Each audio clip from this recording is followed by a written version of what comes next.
मध्य प्रदेश के विकास को गति प्रदान की है। ऐसे प्रगतिशील विकासशील हमारे मुख्यमंत्री, हमारे यशस्वी मुख्यमंत्री जी डॉक्टर मोहन यादव जी से आपके जोरदार तालियों के बीच आग्रह करते हैं कि हम सभी को उद्बोधन देने की कृपा करें।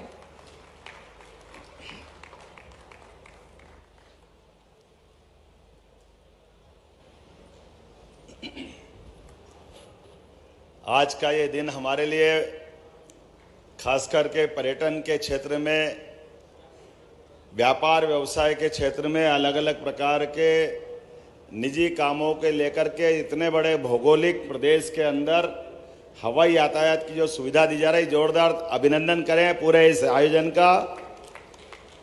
इस मंच पर विराजमान हमारे उप मुख्यमंत्री माननीय जगदीश देवड़ा जी, हमारे अपने स्थानीय शासन मंत्री माननीय कैलाश जी विजयवर्गीय, हमारे माननीय विजय शाह जी मंत्री मध्य प्रदेश शासन, माननीय राकेश सिंह जी पीडब्ल्यूडी मंत्री, माननीय तुलसी सिलावट जी, माननीय गोविंद सिंह जी, माननीय प्रद्युम्न तोमर जी, हमारी उइके मैडम, इस अवसर पर हमारे एदल सिंह कंसाना जी, माननीय मंत्री नारायण सिंह जी, गौतम टेटवाल जी, उदय प्रताप सिंह जी, निर्मला भूरिया जी, हमारे राज्य मंत्री द्वय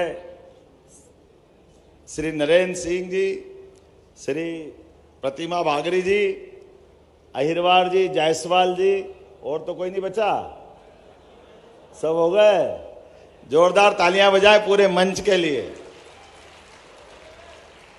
मैं नाम इसलिए बोल रहा हूं कि आज की इस हवाई यात्रा की दृष्टि से उद्घाटन का प्रयोग भी इसी प्रकार से किया है। अधिकांश मंत्री हमारी आज इस उद्घाटन यात्रा में बोर्डिंग पास लेकर के शुभारंभ करने वाले हैं। इन सबका मैं स्वागत करता हूं, दोनों तरह से अभिनंदन करता हूं। हमारी अपनी मध्य प्रदेश की, जैसे मैंने पहले कहा है, भौगोलिक दृष्टि से बहुत बड़ा प्रांत है और सड़क की व्यवस्था, रेल की व्यवस्था, ये आवागमन में हमारा अपना बड़ा रोल करते ही थे। लेकिन सरकार के माध्यम से हम हवाई यातायात की सुविधा देते हुए अपने यहाँ के धार्मिक पर्यटन के केंद्र और अन्य महानगर जहाँ आवागमन की सुविधाएं इस प्रकार से बढ़े, भगवान की भी क्या कृपा है। जब हमारे लिए वसुधा का निर्माण हो रहा होगा तो हम उन सबसे ज्यादा भाग्यशाली हैं जिनका जन्म भारत में हुआ। ये हमारे लिए सौभाग्य की बात है, परमात्मा की कृपा है। और भारत का भाग्य बनाते बनाते हम और भाग्यशाली हैं कि हम मध्य प्रदेश वासी हुए। ये हमारा और सौभाग्य है, परमात्मा की विशेष कृपा है। नदी, पहाड़, पर्वत, सब प्रकार की वसुधा की जो अनुपम देन कहीं किसी राज्य पर है सब प्रकार की, तो एकमात्र राज्य मध्य प्रदेश है जहां पवित्र नर्मदा का अमरकंटक से उद्गम है और खंबात की खाड़ी नर्मदा कहाँ यात्रा करती है, कहाँ तक जाती है।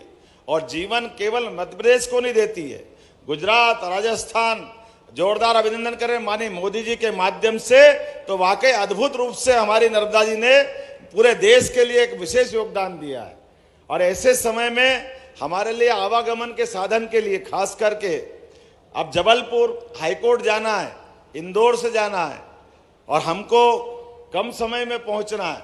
कई बड़े अभिभाषक गण, न्यायाधीश गण और कोई व्यापारी व्यवस्थाओं से जुड़े हुए लोग भी जिनको कम समय में जाना आना है। तो मुझे इस बात की प्रसन्नता है, आज पीएम श्री वायु सेवा के माध्यम से आज शुरुआत में तो हम जबलपुर, ग्वालियर और जोड़ रहे हैं, लेकिन आने वाले समय में खजुराहो, रीवा, शहडोल, जहां जहां हवाई पट्टियां बनेगी वहां सब दूर ये व्यवस्था बढ़ाती जाएंगे। जोरदार अभिनंदन करें आज की इस नई व्यवस्था के माध्यम से हवाई यातायात के लिए। पहले मैं जब पर्यटन विकास निगम का अध्यक्ष था तब हमने एक वेंचुरा एयरक्राफ्ट के माध्यम से व्यवस्था दी थी। काल के प्रभाव में वो थोड़ी रुकी है, हम दोबारा शुरू कर रहे हैं और इसके माध्यम से भविष्य में और भी हवाई पट्टियां हर जिले में बनती जाए। हम सब कोशिश कर रहे हैं कि ये अंदर की यातायात की सुविधा, हवाई यातायात, ये लगातार बढ़ता रहे। एक और बड़ा काम खास करके धार्मिक दृष्टि से हमारे यहाँ 2 ज्योतिर्लिंग है, बाबा महाकाल के और ओंकार पर्वत पे ममलेश्वर महादेव, ये दोनों ज्योतिर्लिंग वास्तव में हमारे यहाँ कोई व्यापार व्यवसाय की दृष्टि से इंदौर आता है, उज्जैन आता है, कम समय में उसको भगवान के दर्शन करना है तो उसको ये सुविधा मिलना चाहिए। इसी प्रकार से दतिया माता जी के यहाँ दर्शन करने जाना हो, कटनी या मैहर की माता जी के साथ साथ ओरछा राजा राम के नगरी में जाना हो तो हेलीकॉप्टर सेवा, हम सबको मालूम है केदारनाथ, गंगोत्री, यमुनोत्री बहुत कम समय में या अमरनाथ के समय हेलीकॉप्टर सुविधाओं से बहुत जल्दी हमारे लिए दर्शन भी होते हैं और ये सुविधा का लाभ भी लेते हैं। इसी प्रकार से हमने ये हेली सुविधा भी आज प्रारंभ की है। आज पहली बार इसको यहाँ से ओंकारेश्वर और फिर उज्जैन तक पहुंचाएंगे। आने वाले समय में सभी धार्मिक पर्यटन के केंद्र तक पहुंचाने का प्रयास करेंगे। आने वाले समय में पर्यटन के दूसरे कान्हा, बांधवगढ़ और इन स्थानों पर भी हेलीकॉप्टर सुविधा का विस्तार करने की योजना रहेगी।